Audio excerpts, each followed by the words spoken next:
ट्रकों की रैली निकालेंगे? ऐसा है, चाहे वो ट्रकों की रैली निकाले या ट्रैक्टर की रैली निकाले, कानून तो वापस होगा नहीं। और इसका एक समाधान है मेरे पास, तरीका निकाला जा सकता है।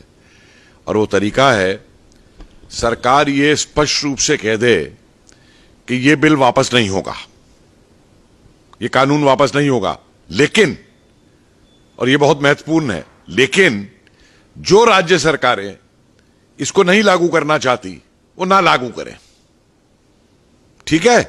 तो फिर ये पंजाब से आए हुए किसान जो हैं, जाए पंजाब सरकार से कहें मत लागू करो, राजस्थान वाले कहें कांग्रेस की गवर्नमेंट से राजस्थान में मत लागू करो, बंगाल वाले कहें जाके बंगाल वाली से लागू ना करो, खत्म मामला। कि संविधान कानून वापस नहीं होगा, राज्य सरकारों की मर्जी है वो इसको लागू करे या ना करें, बात खत्म हो गई, इनकी मांग पूरी हो गई। अपने अपने राज्य में जाकर के करवा लें अपनी अपनी सरकारों से, मत लागू करो इनको। किस बात का आंदोलन? फिर ये तमाशा बन गया है एक आंदोलन का कि खुद तो राहुल गांधी पिकनिक मनाने और न्यू ईयर ईव मनाने इटली चला जाता है और वहां से जाके कह रहा है कि यहां किसान ठंड में लड़ रहे हैं। अरे अगर तू नेता था असली किसानों का तो मैं देखता ये खुद बैठता किसानों के साथ धरने पे आकर के इतने दिन तक। अगर ये नेतागिरी अपनी उसकी करना चाहता है, कांग्रेस की राष्ट्रीय आंदोलन के दिन इस तरीके से बैठा जाता था भूख हड़ताल पे, और हड़ताल पे बैठता आधे दिन भी रह सकता है भूख हड़ताल पे, खुद इटली में बैठ करके पिज्जा खा रहा है।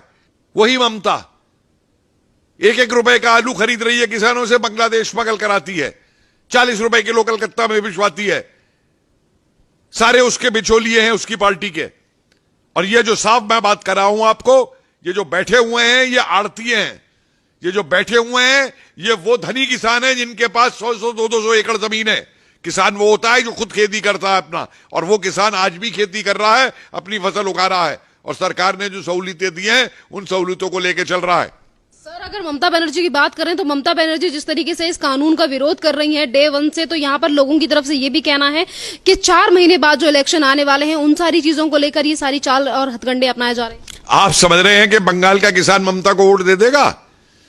जिस किसान का वो शोषण करती है, जिस किसान तक आज तक उसने कृषि योजनाएं जो और किसानों की दी वो नहीं पहुंचने दी केंद्र सरकार की। अरे ममता विरोध इसलिए नहीं कर रही है वोट के चक्कर में, ममता विरोध कर रही है क्योंकि अब ये एजेंट बन चुकी है कांग्रेस की, ये एजेंट बन चुकी है उन सारे नक्सलाइट्स और जिहादियों की जो देश के खिलाफ हैं।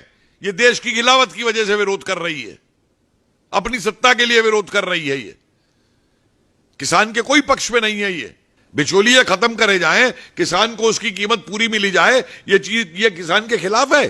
पर जितनी भी चीजें हैं कृषि कानून में उसको लेकर इतना ज्यादा विरोध क्यों हो रहा है हर सरकार, चाहे राहुल गांधी हो या फिर ममता बनर्जी? देखिए ये विरोध कृषि कानून का है ही नहीं, मैं तो अब बिल्कुल स्पष्ट हूं इसके ऊपर। यह विरोध हो रहा है एक्सपेरिमेंट ग्राउंड बना के कि सरकार अगर इसे वापस ले लेती है तो कल को हम सीएए के खिलाफ करेंगे, कल को हम ट्रिपल तलाक के खिलाफ करेंगे, वापस लो, कल को हम 370 के खिलाफ करेंगे। दुनिया मूर्ख नहीं है, ये देश बेवकूफ नहीं है जो इस चाल को नहीं समझ रहा है नक्सलाइट्स की और पीएफआई की और आईएसआई एजेंट्स की और खालिस्तानी एजेंट्स की। कहां से तंबू लग रहे हैं ये, कहां से ये काजू किशमिश आ रही हैं, ये कहां से ब्यूटी पार्लर आ रहे हैं? ये किसान होता है, किसाने से लड़ता है। ये सारे धनी लोग हैं, मंझले किसान और गरीब किसान की तो इन्हें चिंता तक नहीं है। उसकी फसल को, जो मैंने बार बार कहा है, उसकी फसल को तो ये मंडी तक पहुंचने नहीं देते हैं। तो सीधा काम सरकार करे कि कहे कानून हम वापस नहीं लेंगे, जिस राज्य को लागू नहीं करना है वो राज्य इसको ना लागू करे, और अगर राज्यों में लागू नहीं करवाना है तो ये जाके किसान अपनी राज्य सरकार से बात करे। हमने खुली छूट दे दी है राज्यों को कि लागू करें या ना करें। ममता बनर्जी की बात करें तो पश्चिम बंगाल में तमाम समस्या है, उनको लेकर ममता बनर्जी कभी भी बात नहीं करते कि किस तरीके से बीजेपी के कार्यकर्ताओं को दिन दहाड़े मार दिया जाता है और वहीं पर बीजेपी की रैली में जूते तक चलाए जाते हैं। उसको लेकर ममता बनर्जी कुछ नहीं कहती। अगर बात रही कृषि कानून की तो उसको लेकर ये कहती है कि हम उसे लागू तक नहीं होने देंगे, यहाँ पे आने नहीं देंगे। आप बताइए, ये वो है जो कहती थी मैं सीबीआई को ऑपरेट नहीं करने दूंगी बंगाल के अंदर। उस समय ये क्या बोली थी जब वो बंगाल का मौलवी कह रहा था कि मोदी जी की दाढ़ी लेके आओ और मैं 10 लाख रुपए इनाम दूंगा? तब कहां गई थी ये ममता? इसके लिए कोई कुछ बोल दे तो इसको आग लग जाती है, कोई ट्विटर पे लिख दे या फेसबुक पे लिख दे तो उसको गिरफ्तार करवा लेती है। तो जिहादीन बन गई है पूरी की पूरी। सर जितनी भी तरीके की चीजें टीएमसी के कार्यकर्ता या फिर ममता बनर्जी की तरफ से की जा रही हैं, तो आपको क्या लगता है कि 4 महीने बाद जो इलेक्शन होने वाले हैं, इन सारी चीजों का रिजल्ट देखने को मिलेगा दीदी को? क्योंकि दीदी तो अभी किसानों की अन्नदाता बनी हुई है, अन्नदाताओं की भगवान बनी हुई है, जिस तरीके से वो बात कर रही हैं। भाई अपने आप मैं कह दूं मैं कुछ भी हूं, मैं भगवान बन गया हूं, मैं किसानों का भगवान बन जाऊंगा, मैं कह दूंगा तो जो मर्जी ये करती रहे। देखिए बंगाल की जनता बेवकूफ नहीं है, बंगाल की जनता एक बहुत ही जागरूक जनता है बंगाल की। मत भूलिए कि बंगाल ने राष्ट्रवादी आंदोलन को, अंग्रेजों के खिलाफ संघर्ष को किस तरीके से बंगाल ने जो है नेतृत्व प्रदान किया था, चाहे वो क्रांतिकारी रहे हो और चाहे वो देशबंधु चित्तरंजन दास रहे हो और चाहे वो नेताजी सुभाष चंद्र बोस रहे हो और चाहे वो श्यामा प्रसाद मुखर्जी रहे हो।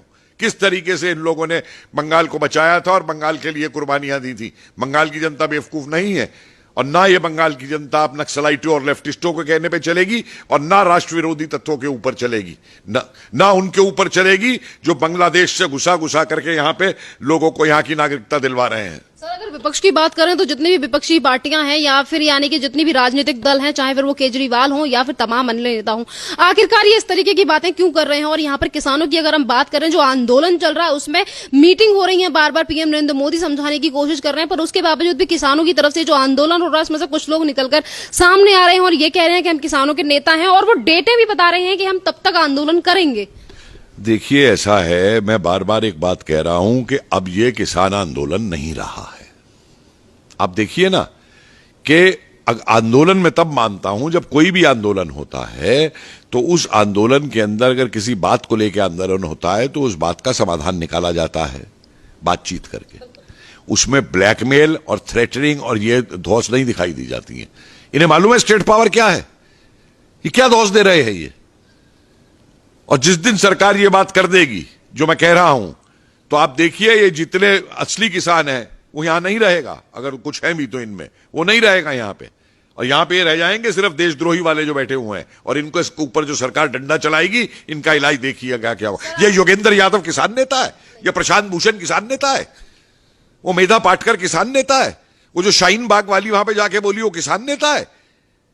अरे ये सब के सब जो हैं ये अपनी राजनीति के लिए, क्योंकि ये पिट चुके हैं। आज कांग्रेसियों को लूट का माल नहीं मिल रहा, स्कैम करने के ऊपर रो रहे हैं। आज उनको बोर्डों की चेयरमैनशिप नहीं मिल रही पैसा कमाने के लिए, रो रहे हैं, वापस सत्ता में आना चाहते हैं। आज कांग्रेस के ही राहुल गांधी अभी ट्वीट ये करके बोलते हैं और ये कहते हैं कि ये जो आंदोलन है, यानी कि जिसके लिए आपने कहा कि ये किसानों का आंदोलन नहीं है, इसी आंदोलन को लेकर राहुल गांधी ये बोलते हैं कि ये जो आंदोलन है ये चंपारण का आंदोलन बन चुका है और जनता एकजुट हो चुकी है। राहुल गांधी को मालूम भी है कि चंपारण का आंदोलन क्या था। आए मुझसे बात करें चंपारण के आंदोलन के ऊपर।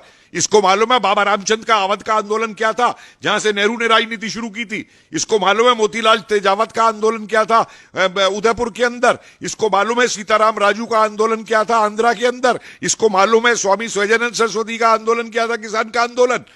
अरे जो आदमी काली भैंस के बछड़े में और काली गाय के बछड़े में अंतर नहीं बता सकता, वो किसान आंदोलन समझा रहा है क्या था। ये तो 4 किसान नेताओं के मुझे नाम गिना दे स्वतंत्रता आंदोलन से पहले। कांग्रेस सिर्फ इनका इस्तेमाल करती थी, इस्तेमाल कर रही है। सन 47 के बाद से इसकी कांग्रेस ने क्या किया है किसानों के लिए, आए मुझे बहस करे मुझसे आकर के। ट्विटर पे लिखवाना ना, ये इसके नक्सलाइट बैठ के लिखते हैं ट्विटर के ऊपर, ये खुद नहीं ट्वीट लिखता है। हिम्मत है तो आए मुझसे बहस करे, बाद में औरों से बहस करे, आए किसानों के इतिहास के ऊपर मुझसे बहस करे।